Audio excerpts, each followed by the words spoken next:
3,000 ships crossed the dark. They moved without sound, without hesitation, without mercy. This was the Kharsu Dominion, and it had not lost a war in 600 years.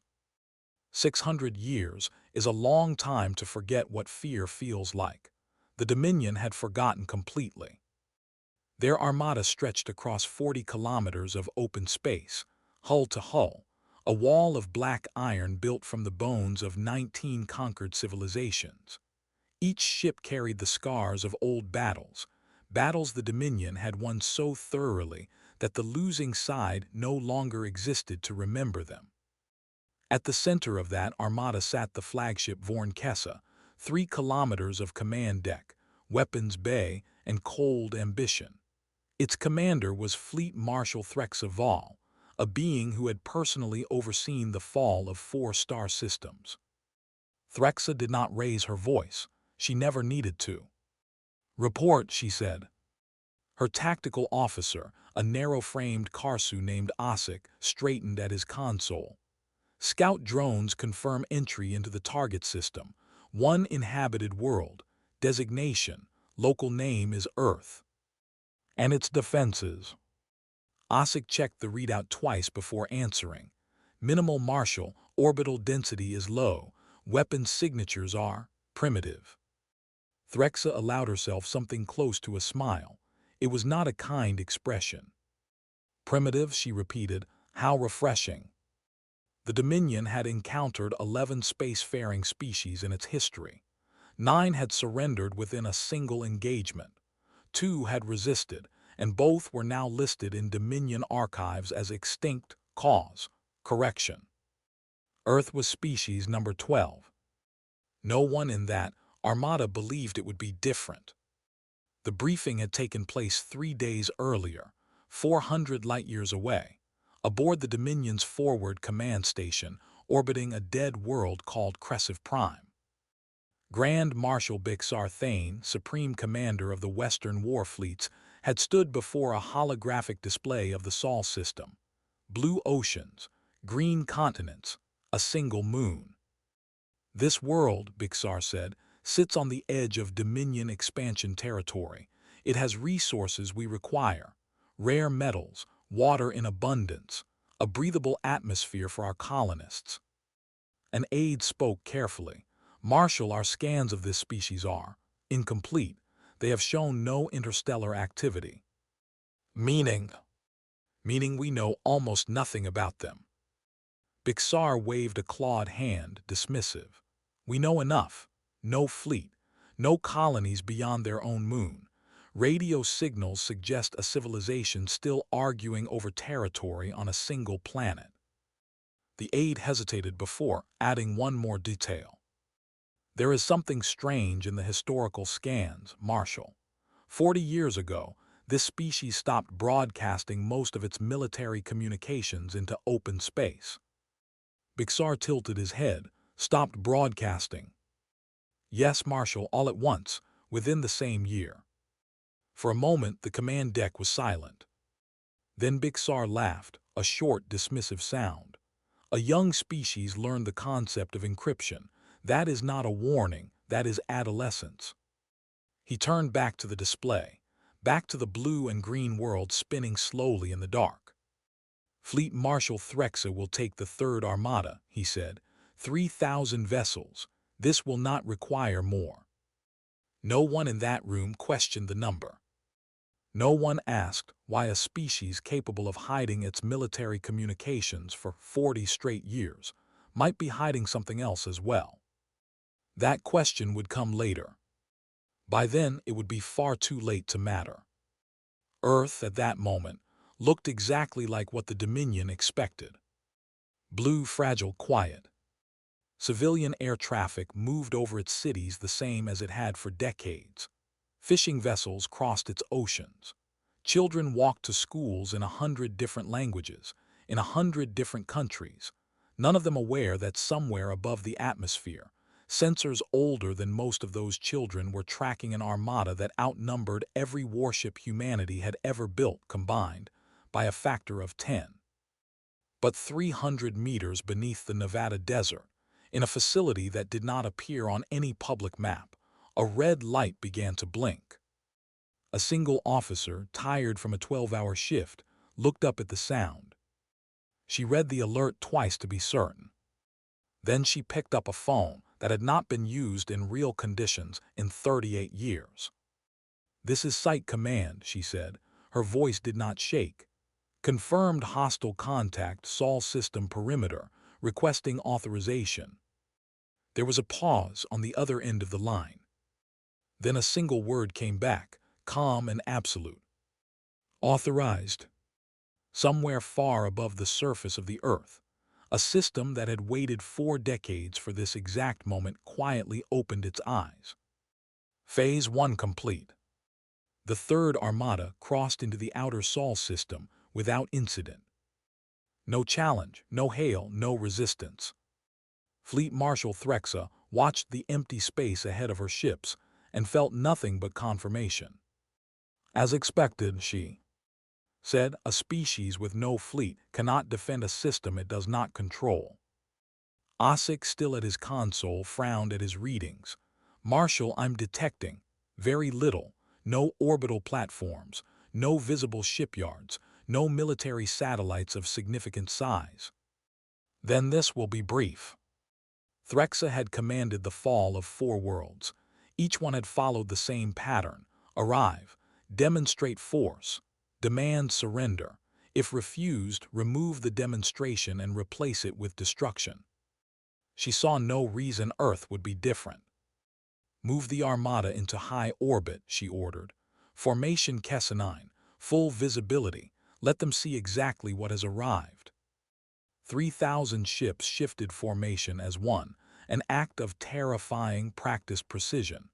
It was a formation designed for a single purpose: to be seen, to be understood, to break the will of anyone watching before a single shot was fired. It had worked 11 times before. Below on Earth, that exact intention succeeded completely. News networks across the planet cut to emergency broadcasts within minutes.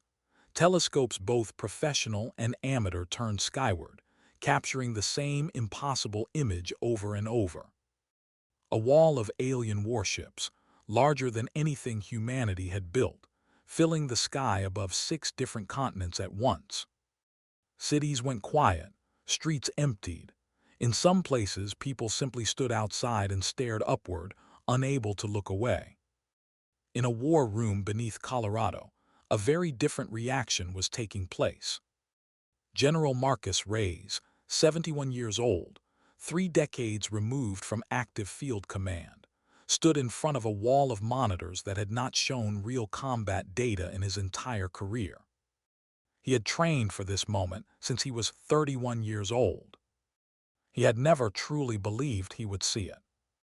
"Confirm ship count," he said. A younger officer answered, voice tight. 3,041 vessels, sir, confirmed by 4 independent tracking arrays." Reyes exhaled slowly. "Confirm doctrine status." The officer looked up, surprised by the question, then checked her screen. "Doctrine status is green, sir.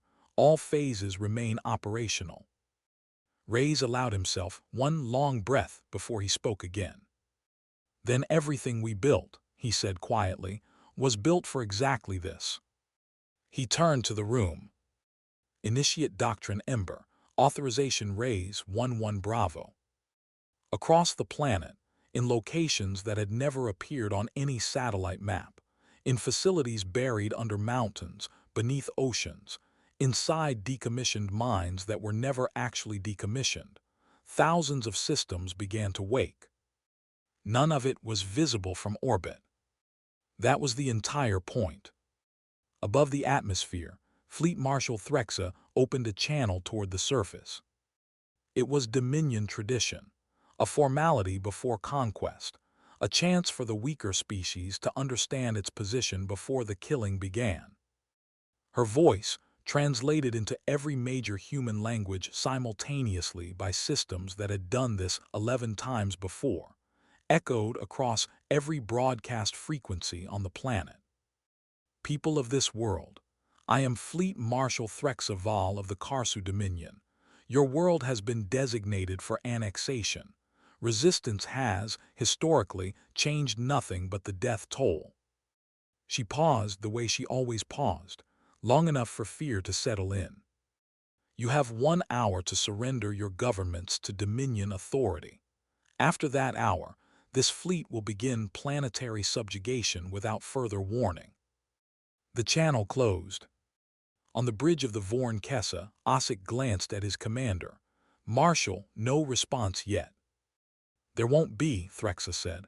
There never is. They will spend the hour arguing among themselves. Species like this always do. She settled back into her command chair, utterly certain. Let them argue, she said. It changes nothing. She was wrong. 58 minutes later, every screen on the Vorn Kessa bridge lit up with a single alert none of them had ever seen before. Ossik's voice cracked slightly as he read it aloud. Marshal, we are detecting mass energy signatures. Point of origin, Earth's surface. Multiple locations. Simultaneous. Threxa sat forward. Define multiple. Ossik's hands moved across his console, and the number that appeared made him go still. 211, Marshal. The bridge fell silent. 211 separate launch signatures, rising from 6 continents at once, in perfect coordination, from a species the Dominion had classified as having no fleet. Threxa's expression did not change, but something behind her eyes did. Impossible, she said quietly. Ossik did not answer. He simply watched the numbers climb. 211 launches climbed out of Earth's atmosphere in less than 4 minutes. They did not look like warships, not at first. Dominion sensors classified them as unknown small craft, minimal mass, minimal shielding. Ossik read the classification aloud, and for a moment Threxa allowed herself to relax. Interceptors, she said, desperate gestures, nothing more. She had seen this before. Species facing extinction sometimes launched everything they had in one final display, hoping fear alone might buy them time. It never worked. It only made the eventual defeat easier to document. Target the largest formation, she ordered. Destroy it. Let the rest of the planet watch. A single Dominion cruiser, the HFY, broke formation and turned its weapons toward the nearest cluster of human ships. It fired once. The beam crossed the distance in less than a second, aimed at what Dominion sensors had identified as the lead vessel. It did not hit anything. On the bridge of the HFY, the weapons officer stared at his readout in confusion. Marshal, the target shifted position before impact. Impossible, came the reply over comms. No craft that size should be capable of evasive maneuvers at that velocity. I'm aware, sir, it happened anyway. The human formation split apart, not in panic, but in coordinated motion, each ship moving in a pattern too precise to be improvised. Within seconds, they had reformed around the HFY itself, a loose ring closing from 6 directions at once. They're surrounding us, the weapons officer said, disbelief creeping into his voice. They cannot be. Their vessels are a fraction of our size. He never finished his next sentence. 12 of the human ships fired simultaneously.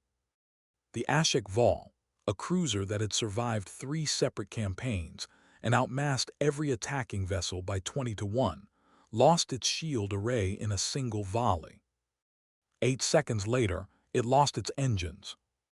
14 seconds after that, it lost everything else. Across the Vorn Kessa bridge, silence spread like frost. Threxa stood slowly from her command chair. Say that again. Ossik's voice was barely steady. The HFY is gone, Marshal. Confirmed destroyed. Crew of 206. By interceptors. By interceptors, yes, Marshal.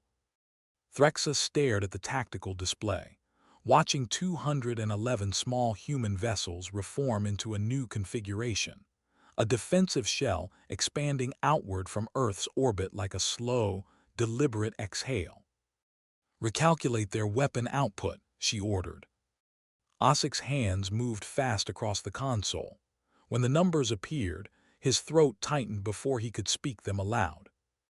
"Marshal, their weapons are operating at output levels comparable to our own cruiser-class armaments, in a vessel 1/20th the size. That is not possible with technology this species should possess." "I know, Marshal." "Then explain it." Ossic had no explanation. Neither did anyone else on that bridge. For the first time in 600 years, the Kharsu Dominion had lost a ship to a civilization it had classified as primitive. It would not be the last.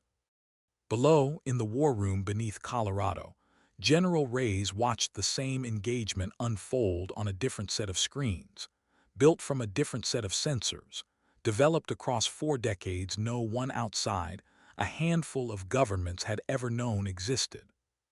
"First contact successful," an officer reported. "Enemy cruiser destroyed, 0 casualties on our side." Reyes did not celebrate. He had learned decades ago that celebration this early was how good plans became dead soldiers. "Confirm Phase 3 status," he said instead. The officer checked, then nodded. "Phase 3 complete, sir. Orbital defense grid fully operational."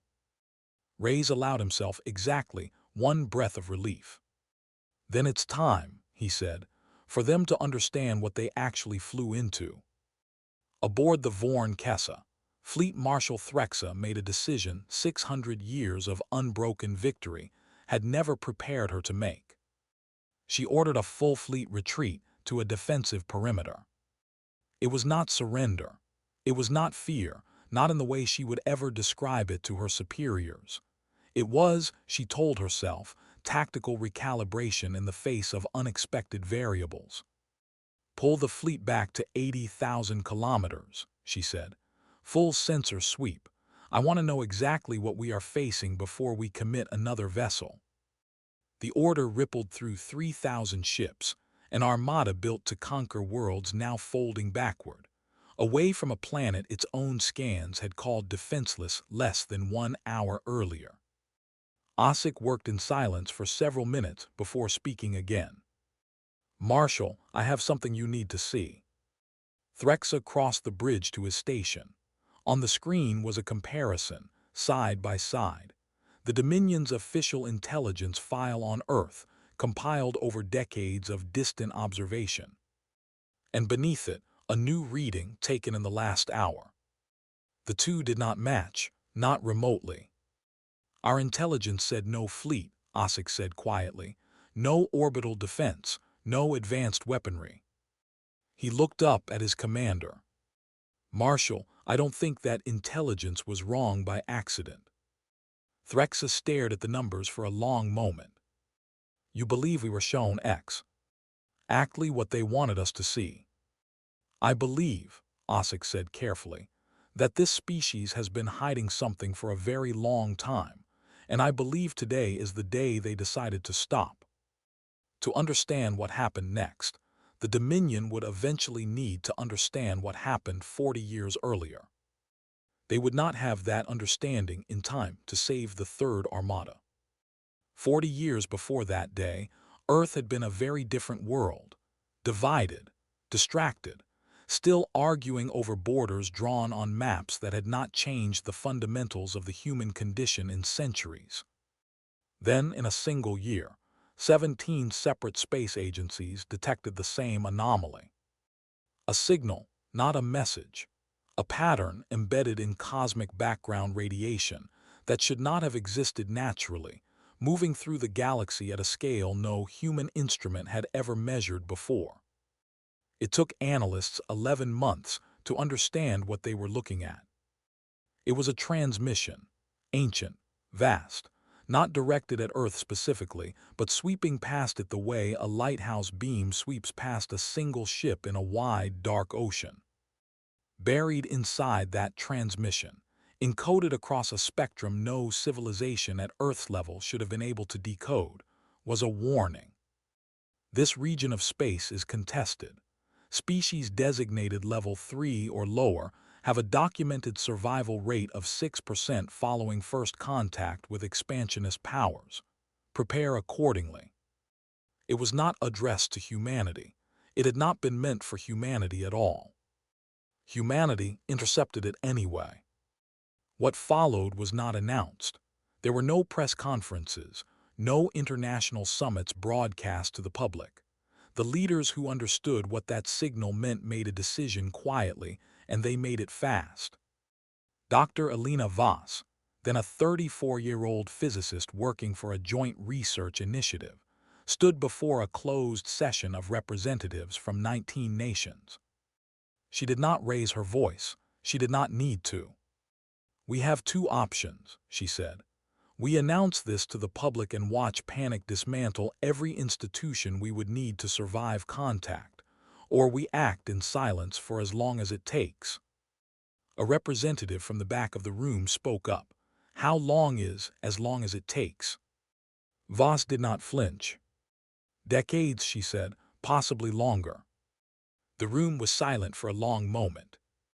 Then the representative from a different nation entirely, one that had spent the prior half-century as a rival to Voss's own government, stood and spoke four words that would define the next 40 years of human history. "Then we begin now."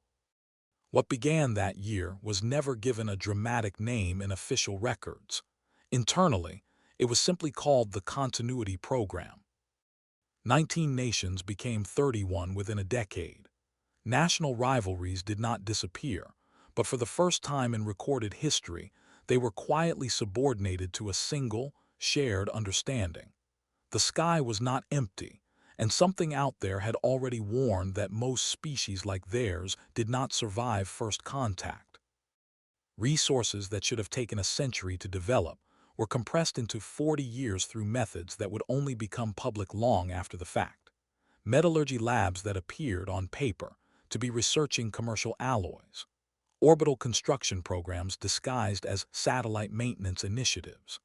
Entire graduating classes of engineers recruited into black programs so deeply classified that even their own families believed they worked ordinary government jobs. Every human military doctrine written in that era carried the same quiet undertone, buried beneath conventional language about terrestrial defense. Build for something larger than this. Weapons research advanced in directions no publicly acknowledged science should have permitted.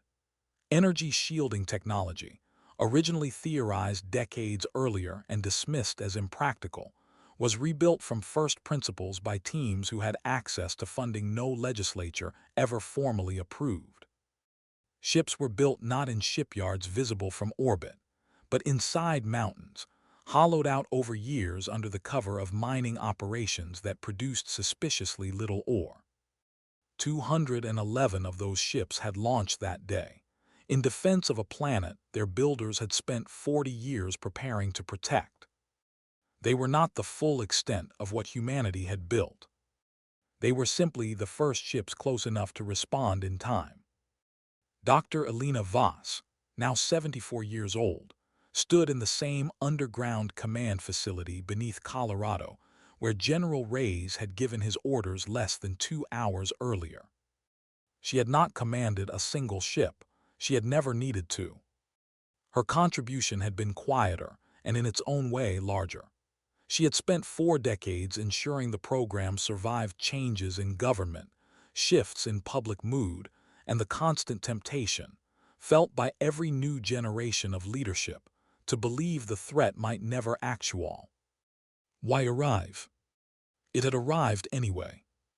She watched the tactical display now, watching the Dominion fleet pull back into defensive formation, and felt something she had waited 40 years to feel. Not relief, not yet. Vindication. "They think they're regrouping," she said quietly, to no one in particular. "They don't understand yet that this was never a defensive plan." Reyes, standing beside her, glanced over. "You think it's time?" Voss did not look away from the screen. "I think," she said, It's time they learned the difference between Earth's shield and Earth's sword. 80,000 kilometers from Earth, the Third Armada held its defensive line. Fleet Marshal Threxa had spent the last hour reorganizing her fleet into a formation designed to absorb a counterattack, not deliver one. It was a formation the Dominion had never needed to use in 600 years. She hated how naturally it came to her hands. Sensor sweep complete, Ossick reported. No further launches detected from the surface. The 211 interceptors remain in a static defensive perimeter around the planet. Threxa studied the display. They are not pursuing. No, Marshal. Then they are waiting. She did not like the shape of that thought. An enemy that fought this precisely, and then simply waited, was an enemy that had already decided how the rest of the battle would unfold. Open a channel to Dominion Central Command, she said. I want reinforcements ready to deploy the moment I request them. Ossick's hands paused over his console. Marshal, that channel is not responding. Threxa turned sharply. Explain. I don't know how to, Marshal. The relay should be functioning. There's no damage to our communication array. The signal simply isn't reaching Dominion space. For the second time that day, the bridge of the Vorn Kessa fell into a silence that no one wanted to break. 400,000 kilometers beyond the edge of the Sol system, in the empty dark that every Dominion star map listed as unclaimed, uninhabited space, something enormous began to move. It had been there for years, possibly longer. Cloaked beneath layers of technology the Dominion had no name for, because no species they had ever fought possessed anything like it. An object with the mass of a small moon drifted silently through the void, invisible to every sensor sweeping past it. Inside that object, in a command chamber built to coordinate a fleet larger than anything humanity had launched in its entire history, a single officer studied a live feed of the Third Armada's position. Her name was Fleet Admiral Naomi Ape, and she had spent the last 6 years of her life inside this vessel, waiting for a moment she had trained her entire career to recognize. Confirmed, she said. Enemy fleet has abandoned aggressive posture. They are exposed, disorganized, and communication isolated. Her second-in-command, a broad-shouldered officer named Captain Dehyun Park, looked up from his own station. Full deployment, Admiral. Ape's answer came without hesitation. Full deployment. What emerged from behind that cloaking field was not 211 ships. It was 940. They came out of the dark in perfect, silent formation, larger vessels than anything the Third Armada had encountered, built not for defense, but for exactly this moment, arranged in a pattern designed over decades by strategists who had never once been permitted to see their theoretical enemy in person. Ossick saw them first. His voice, when it came, barely carried across the bridge. Marshal, new contacts, multiple, approaching from bearing 317. Threxa turned toward the display, and for the first time since she had taken command of the Third Armada, she felt something she had never once needed to name before. Fear. Count, she said quietly. Ossick's hand shook slightly as he read the number. 940 vessels, Marshal. Confirmed. Mass signatures suggest these are not the same class as the interceptors we engaged earlier. These are significantly larger. How much larger? Comparable, Ossick said, to our own capital ships. The bridge went cold.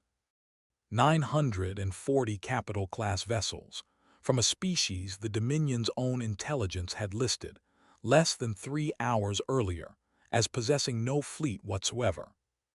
Aboard the flagship of that new fleet, a vessel humanity had named the Continuity, Admiral Ape opened a channel toward the Dominion Armada.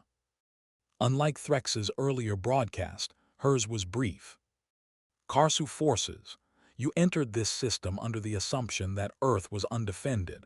That assumption was incorrect. You now have a choice. Withdraw from Sol system space immediately or engage a fleet you did not know existed until this moment. She closed the channel without waiting for a reply. Captain Park glanced at her. You think they'll retreat? No, Ape said. Species like this don't retreat from a first defeat. Why retreat from a second one? She looked at the tactical display. At 3,000 Dominion vessels arranged in a formation still built for absorbing attacks, not surviving a full-scale offensive from a fleet 3 times its unexpected size. So we're going to give them one, she said.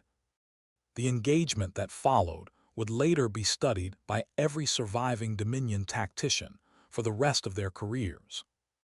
It lasted 11 minutes. Human vessels moved with a coordination that Dominion strategists would later determine came from a targeting network unlike anything in their own arsenal, a system that allowed every ship in the fleet to share targeting data in real time, adjusting fire patterns faster than any single crew could consciously process.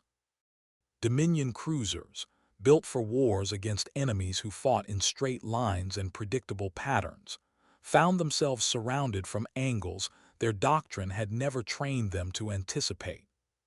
Formation Kessa 6 is breaking apart, Ossick reported, his voice tight.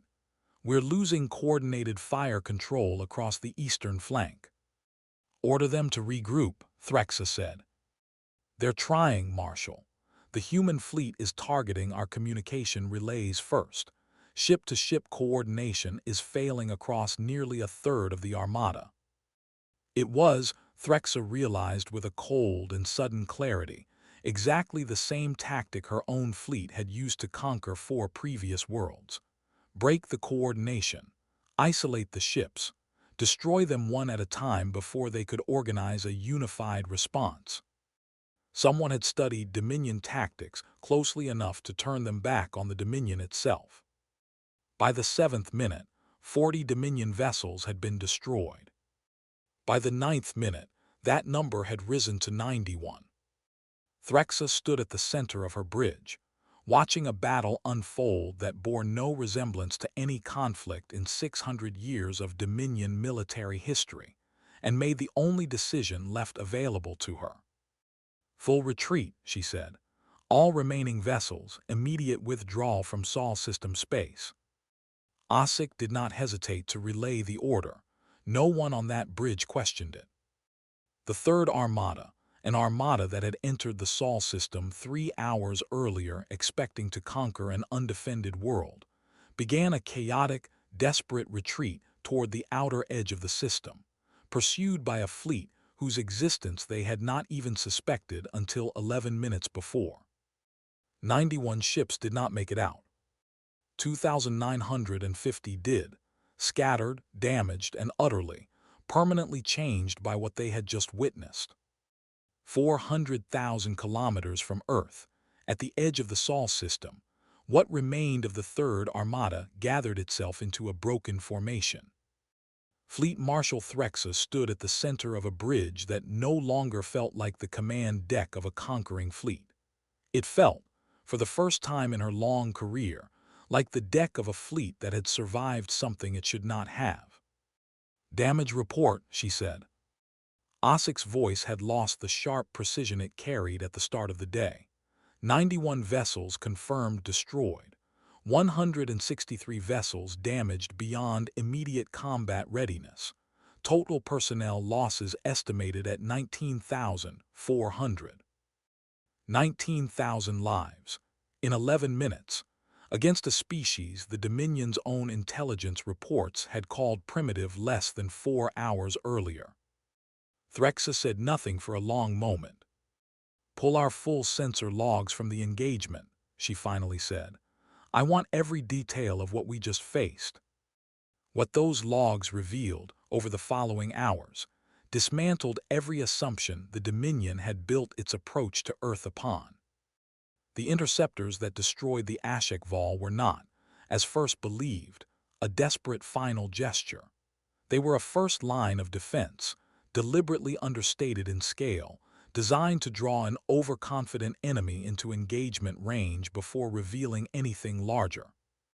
The retreat that followed Threxa's own defensive withdrawal had not been a mistake. It had been bait, a predictable response, engineered by an enemy who understood exactly how a 600-year unbeaten empire would react to unexpected resistance. And the fleet that emerged from the cloaked vessel at the edge of the system, 940 capital ships that no Dominion scan had detected across years of surveillance, had not been assembled in response to the invasion. It had been waiting. For years, possibly longer.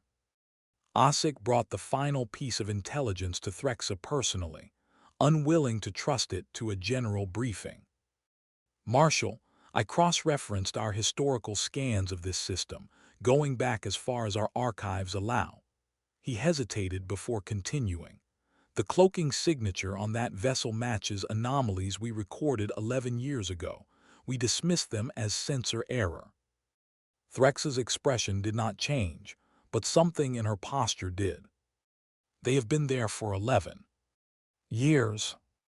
At minimum, Marshal, possibly longer. I believe the vessel itself may predate our first long-range scans of this system entirely." The implication settled over the bridge like a weight none of them could shift.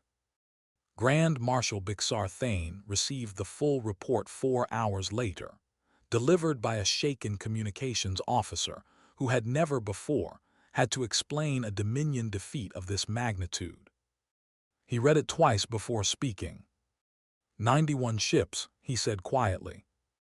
"Yes, Grand Marshal. To a species we classified as having no fleet." "Yes, Grand Marshal." Bixar stood from his chair and walked to the same holographic display he had used 3 days earlier to order the invasion. Earth still spun there, blue and green and quiet, exactly as it had appeared before any of this began. "Pull every record we have on this species," he said. "Every intercepted transmission, every historical scan. I want to know how we missed this." His aide worked in silence for several minutes before answering. "Grand Marshal, I believe I understand what happened. 40 years ago, this species' military communications went dark almost entirely. We interpreted that as a sign of technological limitation. And it wasn't. No, Grand Marshal. I believe it was the opposite. I believe that was the exact moment they stopped showing us anything at all." Far across the galaxy, in an archive the Dominion had long dismissed as irrelevant, an old transmission still echoed outward through the dark, the same one that had reached Earth 40 years earlier and set an entire civilization into quiet, determined motion. "This region of space is contested. Species designated level 3 or lower have a documented survival rate of 6% following first contact with expansionist powers." The Dominion had never intercepted that transmission themselves. They had never needed to. They had always been the expansionist power the warning described.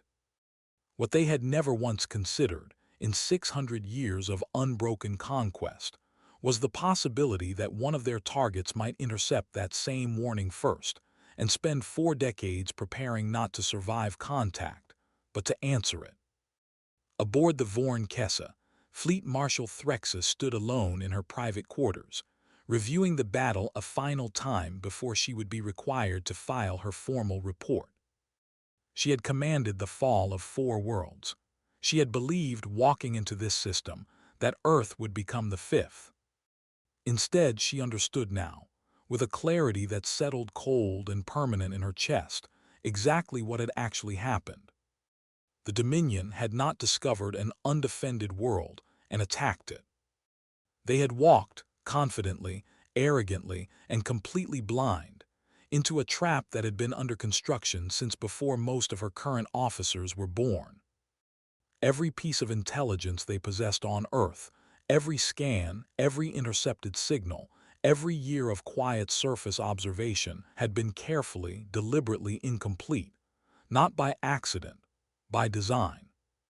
Humanity had let the Dominion see exactly what it wanted to see.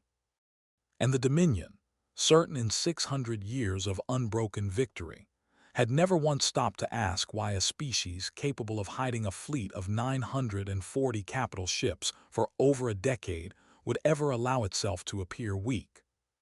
"They didn't fight a war today," Threxa said quietly, to no one but the empty room. "They finished setting a trap they started building 40 years ago." Below, on Earth, that same understanding had already settled into place hours earlier, spoken not with anger, but with the calm certainty of people who had spent 40 years preparing for exactly this outcome. In the command facility beneath Colorado, Dr. Elena Voss watched the last confirmed sensor readings of the retreating Dominion fleet crossing the edge of the Sol system. General Reyes stood beside her. "They're gone," he said, "for now." "They'll come back," Voss said. "An empire like that doesn't lose 91 ships and simply walk away. They'll return with everything they have." "And if they do?" Voss turned to look at him, and for the first time that day, allowed herself something close to a smile. "Then they'll learn," she said, "that Phase 5 was never the end of the plan. News of a defeat does not stay contained. Not in an empire built across 19 conquered civilizations, where every subject world watches its rulers for the first sign of weakness." Within 72 hours, the story of the Third Armada's retreat had reached every major Dominion command post between the Kharsu sector and the outer conquest fronts. It did not arrive as a formal report first. It arrived as a rumor. By the time the official account reached the Dominion High Council, the rumor had already outpaced it. The Dominion High Council chamber sat at the center of Kharsu Prime, the Dominion's oldest and most heavily fortified world, protected by 600 years of accumulated military doctrine and absolute confidence in its own permanence. 9 council members occupied the chamber that day. All 9 had approved the Third Armada's deployment 3 days earlier as a formality, a rubber stamp on an operation none of them believed required serious discussion. Councillor Vesa Kern, the eldest among them, read the casualty report twice before setting it down. 91 ships, she said, 19,000 personnel. To a level 3 species, added Councillor Dreeth Salyum, disbelief still evident in his voice. One we did not even bother to send our full military intelligence division to study. Grand Marshal Bixar Thane stood before them, the same officer who had ordered the invasion with such certainty 3 days earlier. He looked considerably less certain now. "The failure was one of intelligence, not of force," he said. "This species deliberately concealed its capabilities for 40 years. No standard assessment protocol would have detected that." Councillor Kern's eyes narrowed. 40 years, Grand Marshal. And in that time, how many other worlds did we survey and dismiss using the same standard assessment protocol? Bixar did not have an answer. No one in that chamber did. The question Councillor Kern raised that day would haunt Dominion leadership for years to come, though few of them understood its full weight in the moment. If one species had successfully deceived Dominion intelligence for 4 decades, hiding a fleet of 940 capital ships from every scan, every observation, every surveillance pass conducted across more than a decade of monitoring, then the Dominion's fundamental assumption about its own dominance was no longer safe to hold. They had built an empire on the certainty that they could accurately measure any threat before it became one. That certainty had just been proven false, publicly, catastrophically, and in front of every subject world watching for weakness. Word of the defeat reached worlds far beyond Dominion command structures as well. On Ressa Thil, a mining colony conquered by the Dominion 80 years earlier and never fully pacified, resistance networks that had operated in careful silence for 2 generations heard the story within a week. An old resistance leader named Torvin Ash, who had spent 40 years watching Dominion patrols crush every rebellion his people attempted, gathered his surviving lieutenants in a hidden chamber beneath the colony's oldest mining shaft. "You've heard the reports," he said. "Rumors," one of his lieutenants corrected. "Nothing confirmed. The Dominion doesn't send an armada home, short 91 ships over a rumor." The room was quiet for a long moment. "A species called Earth did this," Torvin continued. "Not with a larger fleet than the Dominion, not with better technology across the board. They did it with patience. 40 years of it." He looked around the chamber at faces that had grown accustomed to defeat. "We've spent 80 years believing the Dominion could not be beaten because we tried to beat them quickly," he said. "Maybe we've been fighting the wrong kind of war." No one in that room had an answer yet. But for the first time in 2 generations, they began to ask a different question than the one that had failed them for 80 years. Back on Earth, the days following the Third Armada's retreat unfolded very differently than anyone outside the continuity program had expected. There was no parade, no public triumph, no grand announcement broadcast across every network on the planet. Instead, in careful, coordinated stages, the truth was released in pieces small enough for a global population to absorb without collapsing into panic. First, confirmation that an alien fleet had entered the solar system and had been repelled. Footage existed. It could not be denied, and so it was not. Then, gradually, over the following weeks, confirmation of a defense program that had existed far longer than any government had previously acknowledged. 40 years of quiet preparation, framed carefully for public consumption as prudent, forward-thinking planetary defense policy. The full scope, the 940 capital ships, the decades of secret shipbuilding inside hollowed mountains, the black budget programs that had quietly consumed a fraction of the resources of nearly every government on Earth without public knowledge, remained classified for years afterward. Some of it would never be fully declassified at all. In a small apartment in Manila, a woman named Corazon Reyes, no relation to the general who had given the order to activate Doctrine Ember, sat with her teenage son and watched the same footage the rest of the world was watching. Alien warships, human interceptors, a battle fought in the space above their own planet, invisible to the naked eye but utterly, undeniably real. Her son asked the question that millions of people around the world were asking that same week. How did they build all that without anyone knowing? Corazon did not have a complete answer. No civilian did, not yet. "I don't think that's the important question," she said finally. "I think the important question is what they built it for." Her son considered that for a long moment. "To protect us," he said.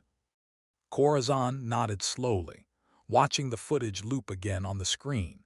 940 human ships holding position at the edge of their solar system. "To protect us," she agreed, "and to make sure that whoever comes next understands exactly what that means." Not every reaction on Earth was calm acceptance. Governments argued over what had been kept secret, and for how long, and who had the right to make that decision on behalf of a species that had never been formally consulted. Investigative committees formed within weeks. Some officials involved in the continuity program's earliest decades were called before international panels, forced to explain 4 decades of decisions made entirely outside public oversight. Dr. Elena Voss testified before one such panel, 74 years old, having spent more of her life inside classified facilities than most people spend awake. A representative leaned forward. "You made a decision 40 years ago to keep an existential threat secret from the entire population of this planet. On what authority?" Voss did not flinch from the question. She had expected it for 4 decades. "On the authority," she said, "of understanding that a planet in panic cannot build a fleet capable of surviving what was coming. I do not ask you to forgive that decision. I ask you to look at the sky and tell me honestly whether you believe we would have survived contact any other way." The room had no response to that. None of them did. Far above the planet's surface, the fleet that had emerged from years of hidden construction did not stand down. Admiral Naomi Ake kept 940 ships on active deployment, spread across a defensive perimeter that now extended far beyond the orbit of Earth's moon, reaching outward toward the edge of the solar system itself. She understood, better than almost anyone alive, that the Third Armada's retreat was not the end of this conflict. It was, at best, the end of its opening chapter. "They'll be back," she told her officers in a briefing held 6 days after the battle. "Not with 3,000 ships, with everything the Dominion has. We bought ourselves time by winning the first engagement. We did not buy ourselves an ending." Captain Park studied the tactical display, the same one that had shown an empty, undefended-looking solar system less than a week earlier. "Then what's the plan, Admiral?" Ake's answer came without hesitation, the product of 40 years of planning finally reaching its next, deliberate stage. "The plan," she said, "was never just to survive the first attack. It was to make sure that by the time they returned in force, we were no longer the ones who had to wait for them." She turned to face the room fully. "Begin Phase 7 preparations," she said. "It's time the rest of the galaxy learned Earth's name." 3 weeks after the Third Armada's retreat, the Dominion High Council convened again on Kharsu Prime. This time the chamber was full. Every regional grand marshal across Dominion territory had been summoned, a gathering that had not occurred in over a century. The last time this many senior commanders stood in one room, it had been to celebrate the conquest of the Vesari Expanse. There was no celebration this time. Grand Marshal Bixar Thane stood at the center of the chamber, presenting a revised assessment of the species now designated, in official Dominion records, as a Tier 1 strategic threat. It was a classification the Dominion had used only twice before in 600 years.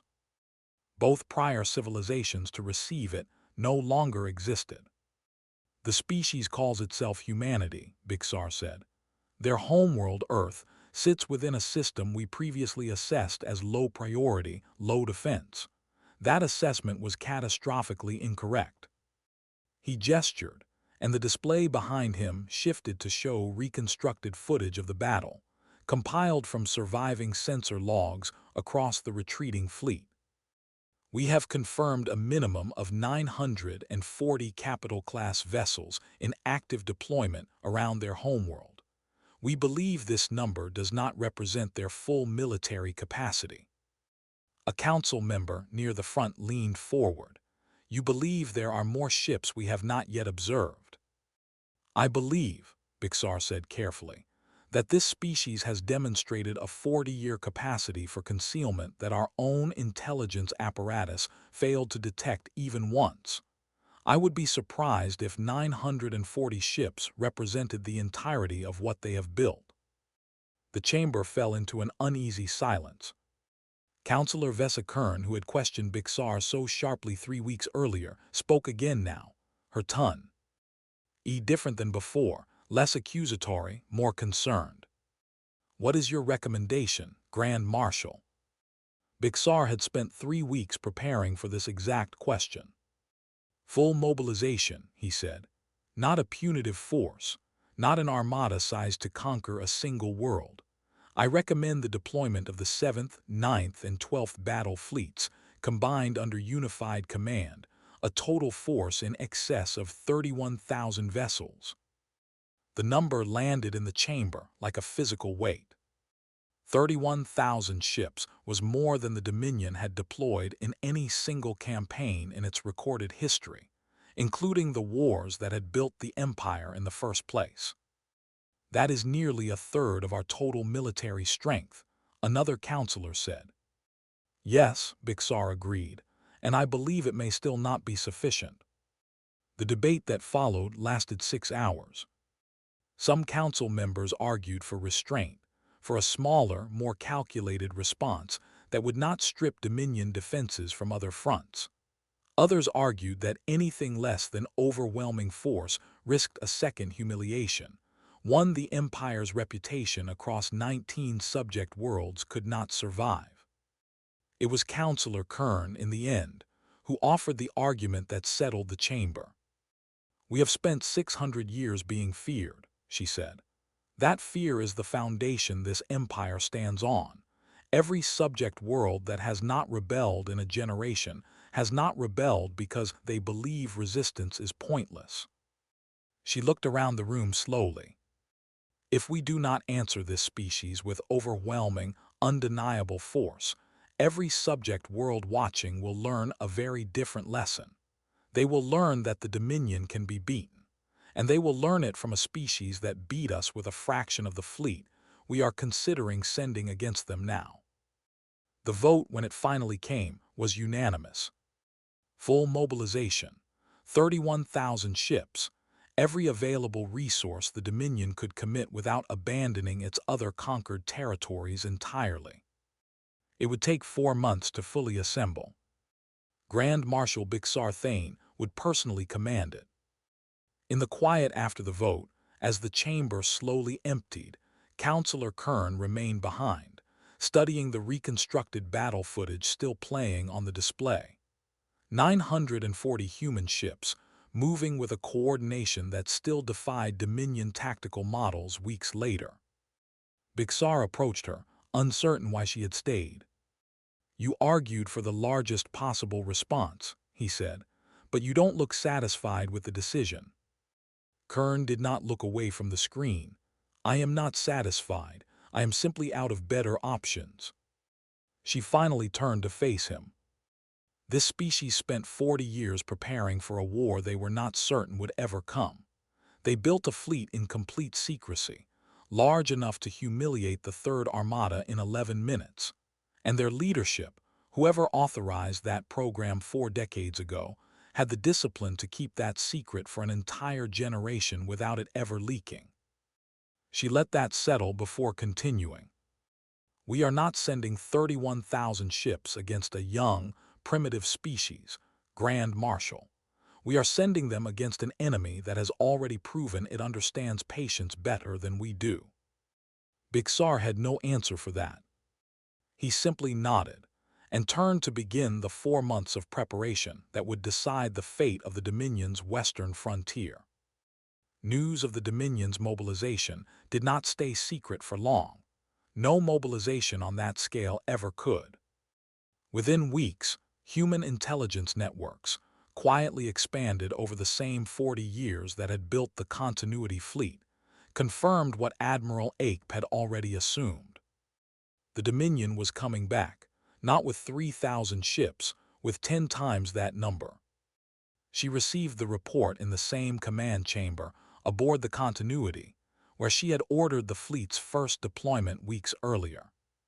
Captain Park read the figures aloud, his voice steady despite the scale of what he was reporting. 31,000 vessels, Admiral, combined strength of 3 full Dominion battle fleets, estimated arrival in 4 months. Ape studied the number for a long moment. It was, by any conventional measure, an impossible force to defend against. Even with 940 capital ships, even with every hidden resource the continuity program had built across 4 decades, 31,000 vessels represented an overwhelming, almost unthinkable advantage. "Send the report to Dr. Voss and General Reyes," she said finally, "and send a message to every remaining facility in the program." "What message, Admiral?" Ape looked at the tactical display. At the 4 months separating them from the largest fleet the Dominion had ever assembled in its 600-year history. War does not announce its return with a countdown clock.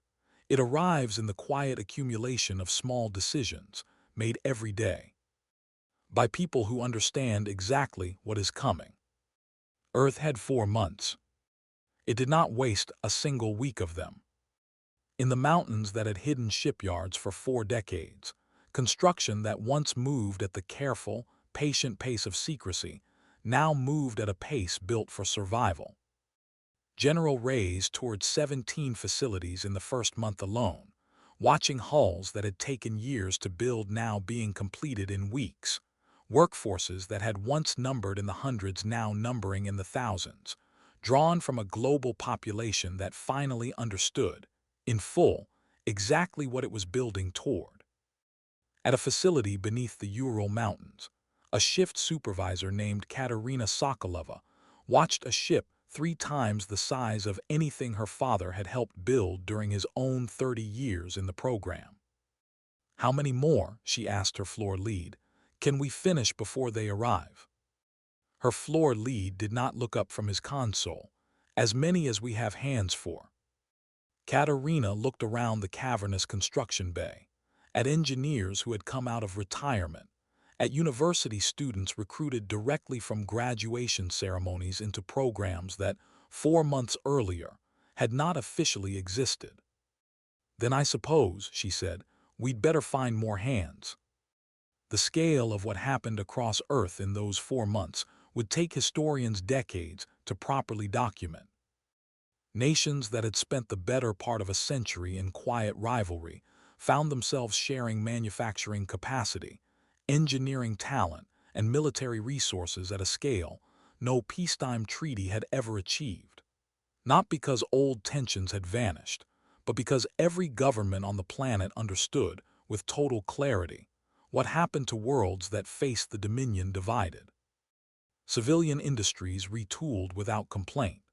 Shipping conglomerates that had spent decades competing for market share now coordinated raw material logistics for a war effort that touched every continent. Universities suspended ordinary academic calendars to fast-track engineering graduates directly into classified programs. It was not perfect. There were arguments, delays, moments where old rivalries threatened to resurface under the pressure of shared crisis. But 4 decades of quiet groundwork, laid by people like Elena Voss, who had understood from the beginning that unity could not be improvised in a crisis, held the effort together when it mattered most. Admiral Ape spent those 4 months doing something she had never expected her career to require: explaining, in painstaking detail, exactly how close humanity had come to losing everything in the war's opening hours. She addressed a closed session of representatives from every nation contributing to the war effort, standing before a display that showed, in stark numbers, exactly what humanity now faced. The Third Armada was 3,000 ships, she said. It was, by the Dominion's own standard, a modest deployment, appropriate for what they believed was an undefended world. The fleet now approaching us is over 10 times that size. A representative near the front spoke up. "Can we survive an attack of that scale?" Ape did not offer false comfort. 4 decades of the program's discipline had taught her better than that. "I don't know," she said honestly. "What I know is that we have spent 40 years preparing for exactly this outcome, and I know that an empire built on 600 years of unbroken victory has never once had to fight an enemy who was ready for them before the first shot was fired." She paused, letting that settle across the room. "We are that enemy now," she said. "Whether that is enough remains to be seen, but I promise you this. Whatever happens in the coming battle, the Dominion will never again be able to say they entered a fight with humanity underestimating what we were capable of." Far beyond Earth's borders, word of the coming battle traveled faster than either side anticipated. On Ressa Thil, the resistance leader Torvin Ash gathered his lieutenants once more, this time with a message that would have been unthinkable 3 months earlier. "The humans are broadcasting on old resistance frequencies," he said. "Frequencies we thought the Dominion had long since silenced across every occupied world." "Broadcasting what?" one of his lieutenants asked. Torvin allowed himself something he had not felt in decades: hope, cautious and unfamiliar. "An offer," he said. "Coordination. Support, not conquest, not replacement of one empire with another. Simply the suggestion that if the Dominion's full attention is fixed on a single homeworld for the first time in 6 centuries, every other occupied world in the Empire has an opportunity it has never had before. The chamber was silent for a long moment.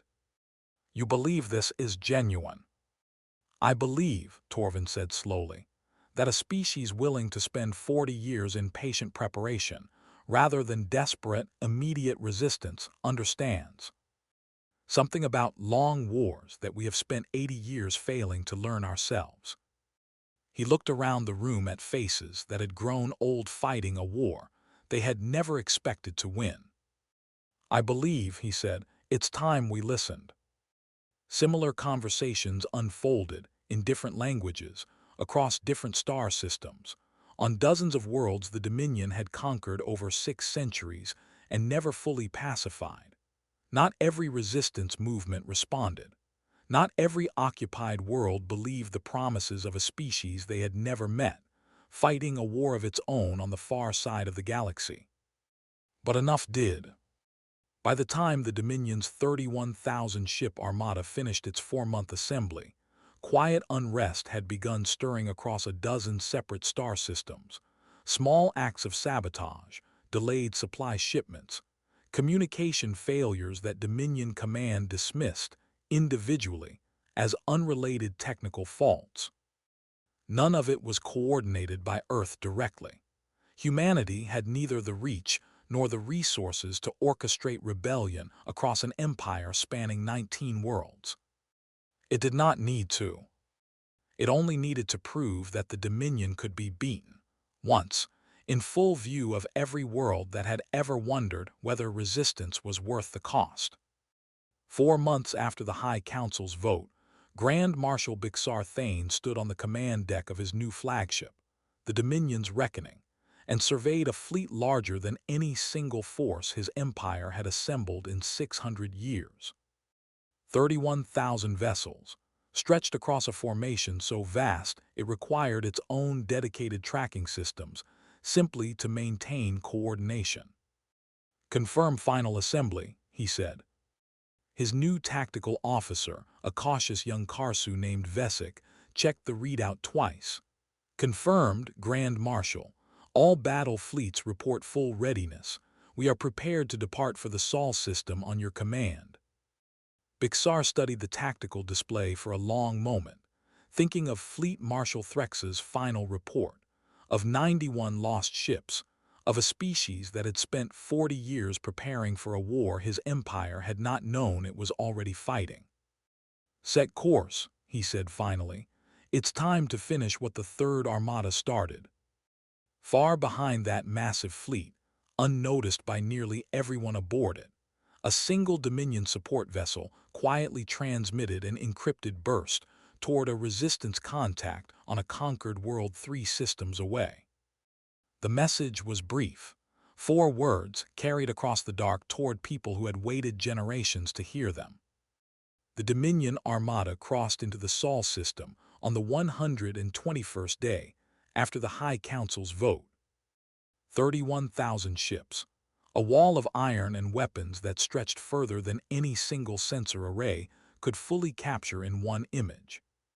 Grand Marshal Thane stood at the center of his flagship, watching the same blue and green world that had humiliated the Third Armada 4 months earlier grow larger on his display.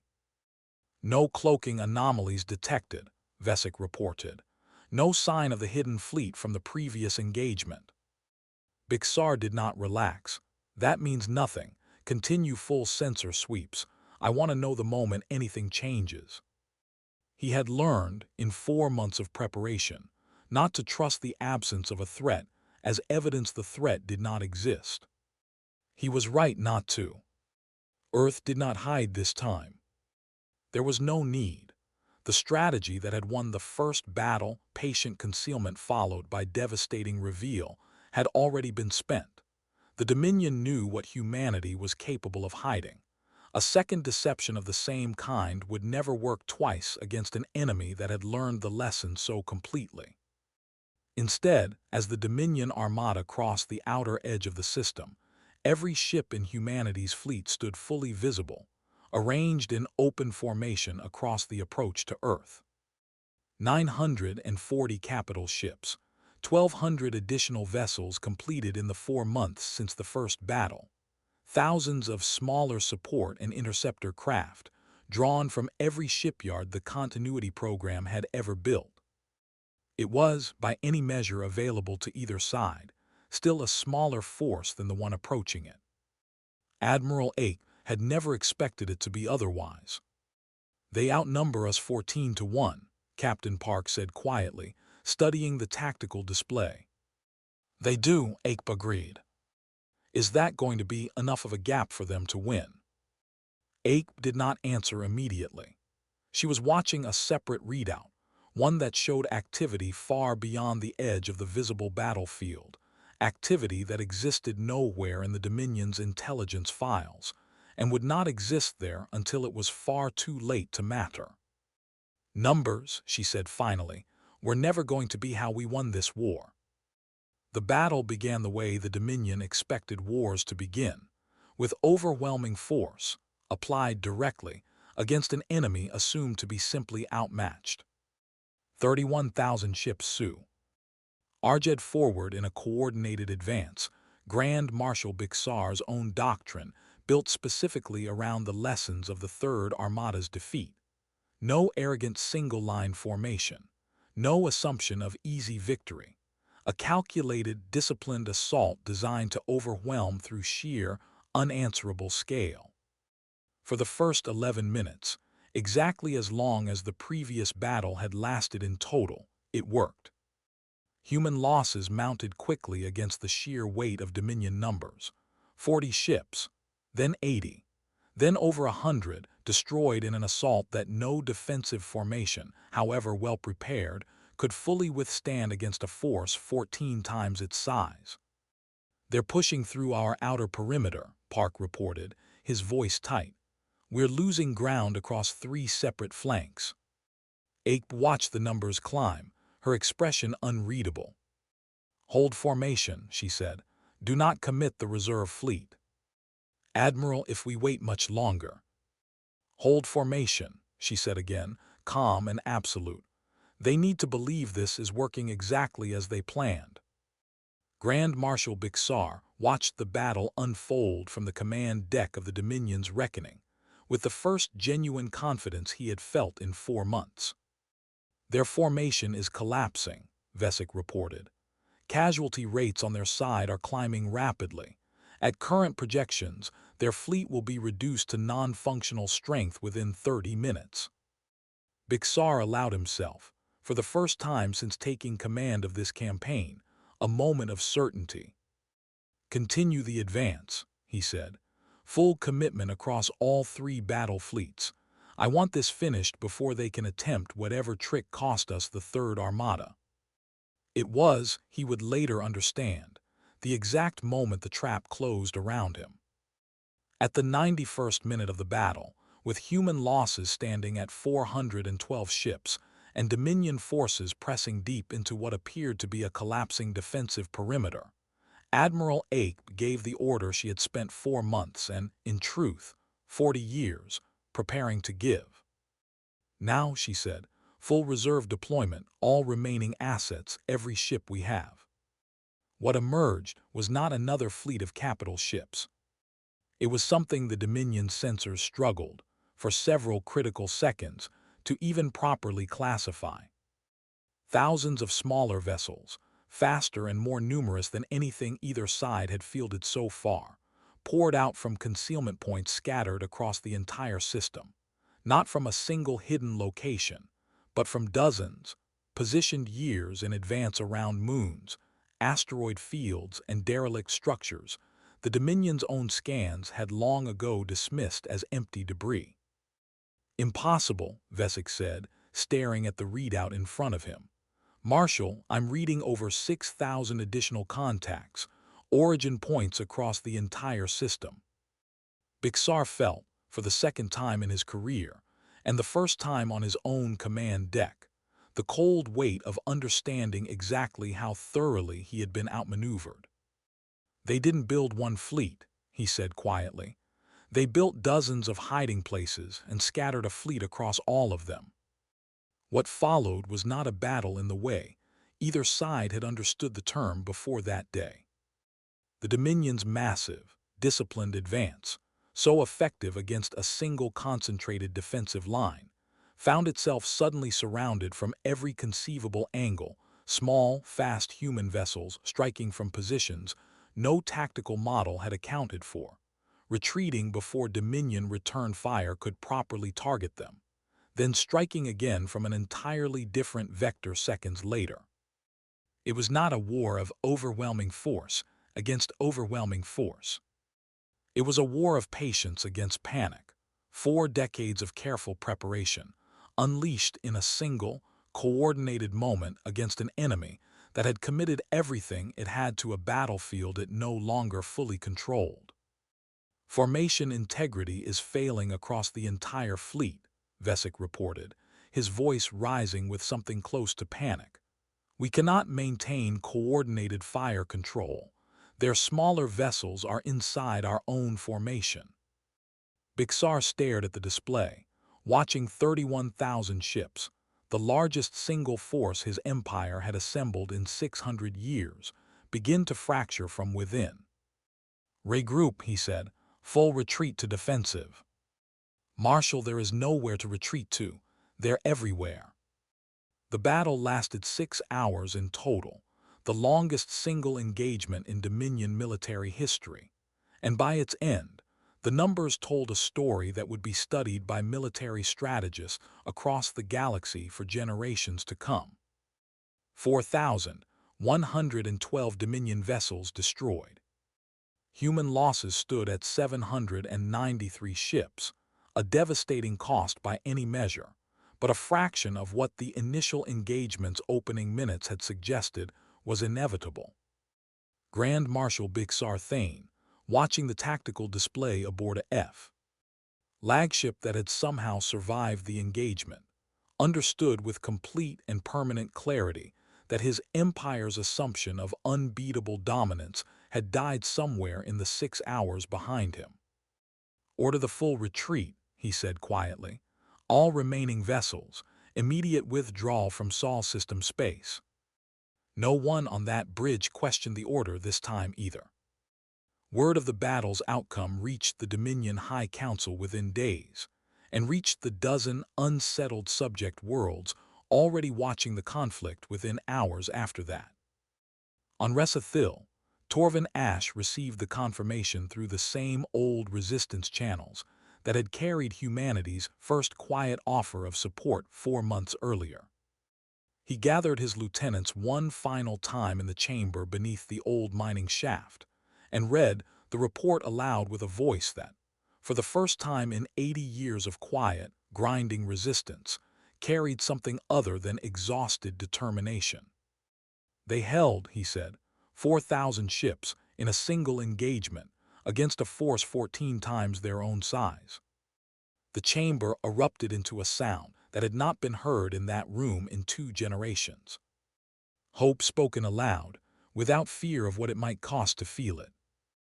Aboard the Continuity, in the quiet hours after the battle's end, Admiral Ape stood alone at the observation deck, watching the wreckage of the largest fleet the Dominion had ever assembled drift slowly at the edge of a system it had failed, for the second time, to conquer. Dr. Elena Voss's voice came through a private channel, patched from the command facility beneath Colorado, 74 years old and sounding, for the first time in 40 years, genuinely uncertain of what came next. "We survived," Voss said, "but this isn't over, is it?" Ape watched the drifting wreckage for a long moment before answering. "No," she said, "it isn't. An empire that has lost this badly twice in front of every world it has ever conquered does not simply walk away. They will come back with everything they have left, and so will we." "Then what do we tell people? The ones who just watched their planet nearly burn twice in 4 months?" Ape considered the question carefully before she answered, thinking of 40 years of quiet preparation, of a species that had chosen patience over panic, when patience was the harder, more painful choice. "We tell them the truth," she said. "That Earth never asked to join this war." She turned away from the wreckage, looking instead toward the distant, unseen edge of Dominion space, toward an empire that now understood, in full, exactly what it had provoked. "But the Empire made that decision for us," she said, "and now that we're in it, we intend to finish it."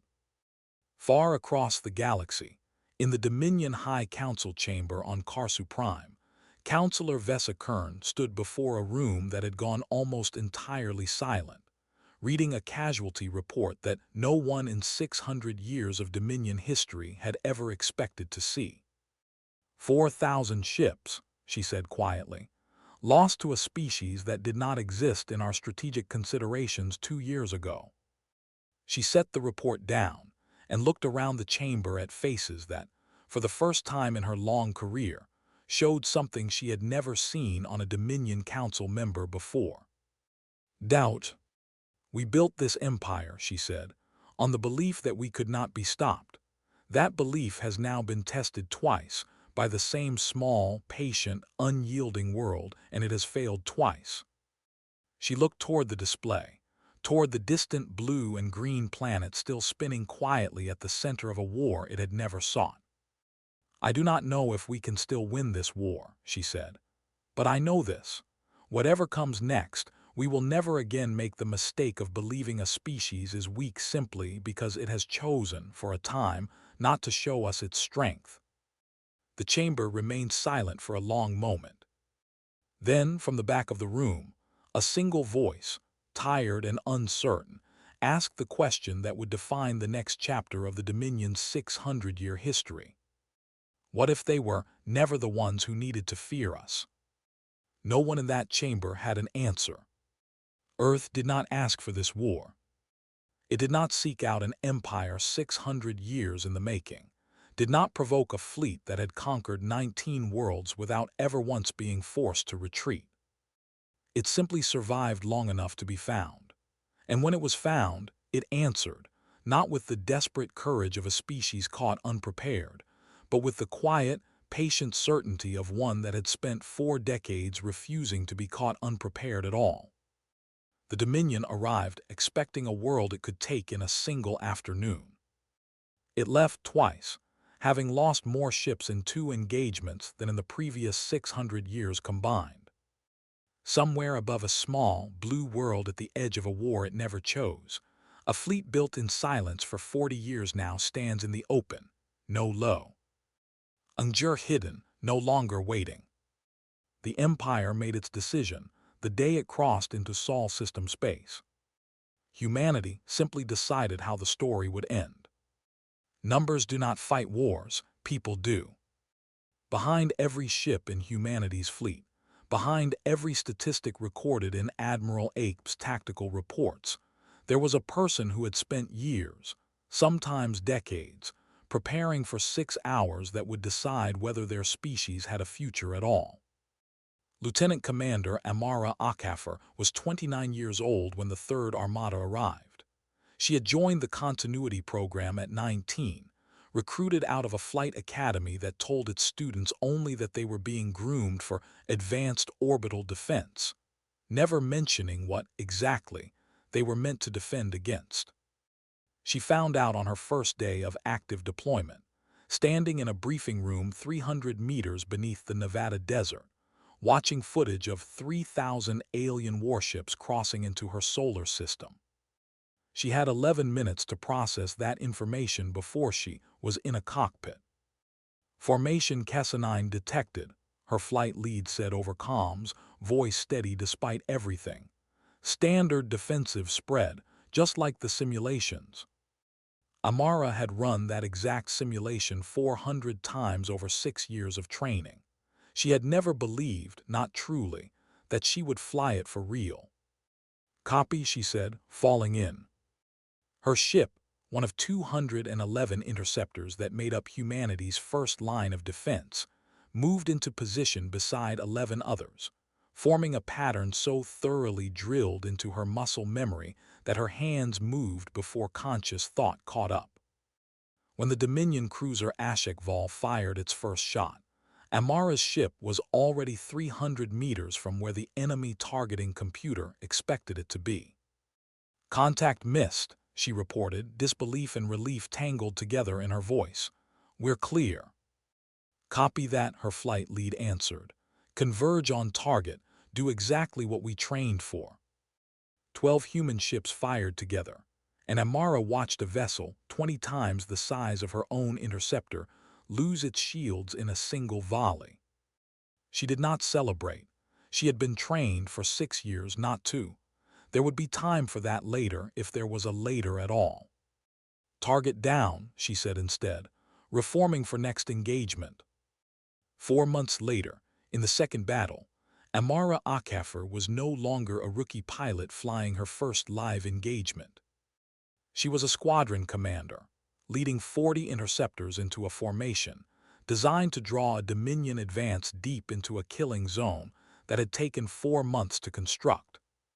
"Hold position," she told her squadron, watching Dominion cruisers press forward exactly as Admiral Ake's models had predicted. "We need them to believe they're winning." It was, she would later admit, one of the hardest orders she had ever given. Watching an enemy fleet advance, taking losses, holding a line that every instinct told her to abandon, required a different kind of courage than the desperate bravery of the first battle. It required trust, in a plan she had not designed, in an admiral she had met only a handful of times, in 4 decades of preparation carried out by people who, in some cases, had died of old age before ever seeing whether their work would matter. When the order finally came, 91 minutes into the battle, to reveal the full reserve fleet, Amara felt something shift in her chest that she would spend years afterward trying to describe to people who had not been there. "All squadrons," Ake's voice came over the fleet-wide channel, "now." Amara pushed her throttle forward, and 6,000 additional ships emerged from concealment around her, a wall of humanity's patience finally, fully revealed. "For 40 years," she said quietly to no one but herself, "we waited for this." Not every story from that day belonged to the victors. Aboard a damaged Dominion cruiser, drifting at the edge of the Sol system in the hours after the second battle's end, a young Kharsu officer named Threxa sat alone in a disabled weapons bay, waiting for rescue that might never come. He had joined the Dominion military 4 years earlier, trained on stories of 600 years of unbroken conquest, taught to believe that no species in this region of space could meaningfully resist Dominion force. He no longer believed that. When a human rescue vessel, one of the few dispatched to recover survivors from both sides after the battle's end, approached his drifting cruiser, Threxa expected execution. It was, he had been taught, standard Dominion practice toward defeated enemies. He assumed humanity would follow the same doctrine. They did not. "We have injured aboard," the human vessel's commander said over an open channel, translated automatically into Threxa's own language. "We're bringing you in for medical treatment. You will be held as a prisoner of war under recognized protections. You will not be harmed." Threxa did not understand, not fully, until he was aboard the human vessel, watching human medics treat his wounded crewmates with the same care they showed their own injured pilots. "Why?" he asked the young medic, unable to keep the question contained any longer. The medic, a woman perhaps 10 years older than Threxa, considered the question carefully before answering. "Because we spent 40 years preparing for a war we didn't want," she said. "That doesn't mean we forgot what kind of people we wanted to be once it started." Threxa had no response to that. It did not match anything he had been taught to expect. It would not be the last thing about humanity that failed to match Dominion expectations. The Dominion was not the only power watching events unfold in the Sol system. across a region of space contested by no fewer than 6 major spacefaring civilizations. Intelligence networks far older and more sophisticated than anything Earth possessed began quietly compiling reports on a species that, until recently, had not appeared in any of their strategic assessments at all. The Velcarin conquered, a loose alliance of 11 trading civilizations that had maintained careful neutrality with the Dominion for over 2 centuries, received its first detailed report on the Sol system, engagements through channels normally reserved for matters of significant strategic concern. Conquered Overseer Havendros read the report twice, then called an emergency session of the Concord's ruling council, an act he had exercised only 3 times in his 40 years of service. A species we had never catalogued, he told the assembled council, has fought the Dominion to a standstill twice in 4 months, not through superior individual technology. Through discipline, patience, and 40 years of preparation, the Dominion's own intelligence apparatus failed to detect even once. A fellow councillor frowned. You believe this changes our position toward the Dominion? I believe, Droz said carefully, that an empire we have spent 2 centuries treating as an immovable, permanent fact of this region of space has just demonstrated twice that it can be moved. That is not a small thing to learn, regardless of what happens to this species called humanity in the wars still ahead of them. Farther still, in a region of contested space the Dominion itself had never fully explored, a very different power took notice. The Ashgale Directive, a civilization far older than either the Dominion or the fledgling Velcarin conquered, had watched countless empires rise and fall across their long history without troubling themselves to intervene in any of them. They had a policy, ancient and rarely broken, of observing new spacefaring species from a careful distance, cataloging their development, and intervening only when a species reached a threshold of demonstrated capability that made further observation worthwhile. Humanity, according to every prior Ashgale assessment, had been centuries away from reaching that threshold. A single report, filed by an Ashgale observation post that had monitored the Sol system quietly for over a century, forced a reassessment that no one in the Directive's long history had ever needed to conduct so quickly. They built a fleet of this scale, an Ashgale observer noted in her final report, in complete secrecy, across a single generation, and used it to defeat an empire that has not lost a war in 600 years. Her recommendation, filed to a directive council that had not convened an emergency session regarding a level 3 species in over 4,000 years, was brief. Recommend immediate reclassification, she wrote. This is no longer a species to observe from a distance. This is a species whose choices, in the coming years, may determine the balance of power across this entire region of the galaxy. None of this reached Earth in the months following the Second Battle. Humanity had no way of knowing that its war with the Dominion, terrifying and costly as it already was, had begun to attract attention from civilizations whose existence Earth's own intelligence networks had not yet even confirmed. Admiral Ape suspected it, in the quiet hours after the battle, studying sensor anomalies at the edge of the system that did not match any known Dominion signature. She never mentioned those anomalies publicly. There was no value, she reasoned, in adding new uncertainties to a population still absorbing the reality of the war it was already fighting. But she flagged them carefully in a classified addendum to her official report, a single line that General Reyes read alone, late one night, in the quiet command facility beneath Colorado. Recommend continued deep space monitoring. We may not be the only ones who have been watching this system. He filed the report without comment. Some wars, he understood, did not end when the retreating fleet crossed back over the horizon. Some of them were only beginning to be noticed. In the months that followed the Second Battle, Earth did not return to what it had been before the Third Armada's arrival. It could not. Too much had changed too quickly for the world to fold itself back into its old shape. Cities rebuilt, shattered orbital communication arrays destroyed in the fighting. Governments that had spent 4 decades operating a secret military program now had to explain, in painful, incremental honesty, exactly how deep that secrecy had gone, and how many ordinary lives had been quietly reshaped around it without consent. Dr. Elena Voss, 74 years old and finally, after 4 decades, permitted to speak publicly about the program she had helped build, gave a single address broadcast to every nation on the planet. She did not attempt to justify every decision made across 40 years of secrecy. She did not pretend the cost of that secrecy, paid by families who never knew what their loved ones had truly been building, was small.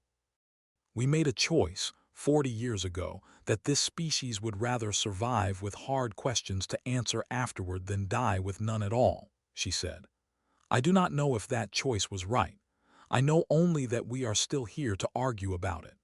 That is more than 11 other species that have faced what we faced can say. She paused, looking directly into the camera, addressing not officials or committees, but the ordinary people who had spent months absorbing a truth larger than any single lifetime could easily hold. The Dominion will return, she said.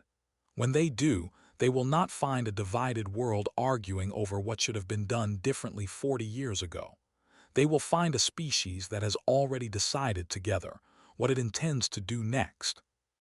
Far above the planet, Admiral Ape stood once more at the observation deck of the Continuity, watching new construction rise across a dozen shipyards visible now, for the first time in the program's history, in the open. There was no more need for concealment. The Dominion knew, in full, exactly what humanity had built, and exactly how it had been built.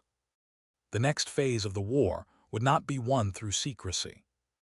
It would be won, or lost, through everything humanity had learned in the 4 decades it took to prepare for a fight it never wanted, and the resolve it had found in the moment that fight finally arrived. Status on the new fleet, she asked Captain Park, who had remained at her side through both battles without ever once suggesting he wished to be anywhere else. Ahead of projections, Admiral, he said. People are building faster than the old estimates ever accounted for. Ake allowed herself, for just a moment, something close to pride. Good, she said, because whatever the Dominion sends next, and whatever else may be watching from beyond their borders, I intend for humanity to be ready before it arrives, not after. She turned back toward the stars, toward a war that had only just begun, and toward a galaxy that, for the first time in human history, had finally learned Earth's name. It would not be the last time that name was spoken. Grand Marshal Bixar Thane did not return to Kharsu Prime as a conquering hero. He returned to a formal inquiry, convened within days of his fleet's retreat, before a high council no longer willing to accept confident assurances in place of results. You commanded 31,000 ships, Councillor Vesa Kern said, reading from the same casualty report she had studied months earlier, now grown far heavier with new numbers. The largest single force this empire has assembled in 600 years. You lost more than 4,000 of them. I underestimated the depth of their preparation, Bixar said. It was, he understood even as he said it, no longer an acceptable excuse. It had not been acceptable the first time either. Kern did not raise her voice. She did not need to. Grand Marshal, this council has learned a great deal about underestimation this year, she said. What it has not learned is what you propose we do about it now. Bixar had spent the long, silent journey home preparing an answer to exactly that question. I propose, he said, that we stop treating this as a war we can win through force alone. This species outthought us before a single shot was fired. If we intend to defeat them, we will need to outthink them in return, not simply outnumber them again and hope for a different outcome. For the first time since the inquiry began, the chamber was quiet in a way that felt less like judgment and more like consideration. It would take the Dominion years to fully absorb that lesson. By then, humanity would have used every one of those years to prepare for whatever came next. On Earth, in a flight academy built into the same mountain facility that had once hidden ships from Dominion satellites for 4 decades, a new class of recruits gathered for their first day of training. Among them was a 17-year-old named Diego Martinez, born the same year the Third Armada first crossed into the Sol system, too young to remember a world that had not already been shaped by the knowledge of what waited beyond its atmosphere. His instructor, a woman with a scar along her jaw and a quiet, practiced calm that only came from surviving things she rarely spoke about, addressed the room of new recruits without ceremony.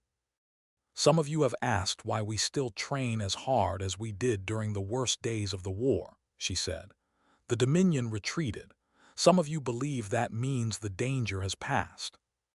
She let the silence stretch long enough for the weight of her next words to land properly. It has not passed. It has only paused.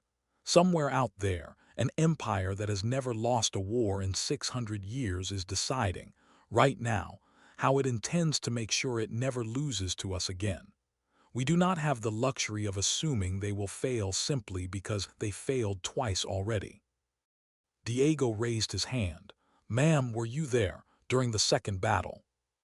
The instructor's expression did not change, but something behind her eyes did, the same way Fleet Marshal Threxa's had months earlier on the other side of that same battle.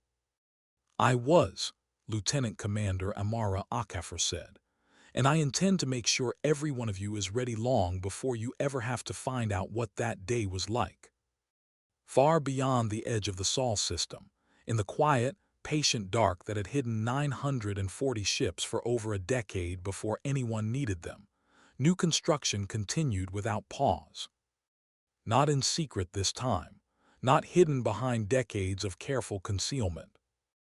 In the open, under a sky that no longer needed to pretend it held nothing worth watching. Admiral Naomi Ape stood one final time at the observation deck of the Continuity, looking out at a fleet that had grown, in the months since the second battle, larger than either engagement with the Dominion had required. She was no longer building a fleet to survive a single attack. She was building one to make certain that whatever the galaxy sent next, whether it wore the black iron of the Dominion or the unfamiliar shape of powers Earth had not yet even learned existed, it would arrive to find a species that had already decided, once and for all, that it would never again be caught unprepared.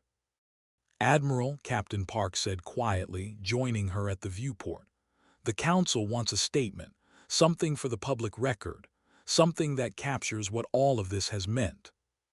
Ape considered the request for a long moment, watching the light of construction work glinting off half-finished hulls, stretching toward the dark horizon of the system. When she finally spoke, her words were simple and would go on to be repeated for generations, carved eventually into the base of a memorial built on the very ground beneath which the Continuity program had once hidden in silence. Earth never asked to join this war, she said. The Empire made that decision for us. She turned from the window, toward the fleet, toward the years of work still ahead. But from this day forward, she said, every decision about how it ends belongs to us. 600 years of unbroken conquest ended not with a single battle, but with a decision made 40 years before the first shot was ever fired. The Kharsu Dominion crossed into the Sol system believing it understood exactly what it was facing. A quiet world, a young species, a conquest that would take, by every historical precedent available to them, a single afternoon. They were wrong in every particular that mattered. Humanity did not win because it was stronger than the Dominion. Ship for ship, even at the height of its preparation, it was not. It won because it understood something the Dominion's 600 years of victory had allowed it to forget. That patience, applied consistently across an entire generation, can outmatch even the largest fleet ever assembled if that fleet arrives expecting an enemy who never learned to wait. 2 battles, 91 ships lost in the first, 4,000 lost in the second, numbers that on their own tell only part of the story. The rest of the story is written in 40 years of quiet shipyards hidden inside mountains, in a signal intercepted by accident and answered on purpose, in a species that chose, time and again, to prepare in silence rather than panic in the open. The Dominion will return. Every mind on Earth capable of studying strategy understands that much. Empires that lose twice in a single year do not simply walk away from the humiliation of it, not after 6 centuries spent believing that kind of humiliation was reserved for other, weaker species. But when they return, they will not find the world they expected the first time. They will find a species that has already decided exactly what kind of war this will be, and exactly how long it is willing to wait to win. Earth never asked to join this war. The Empire made that decision for them. What happens next is no longer the Empire's decision to make.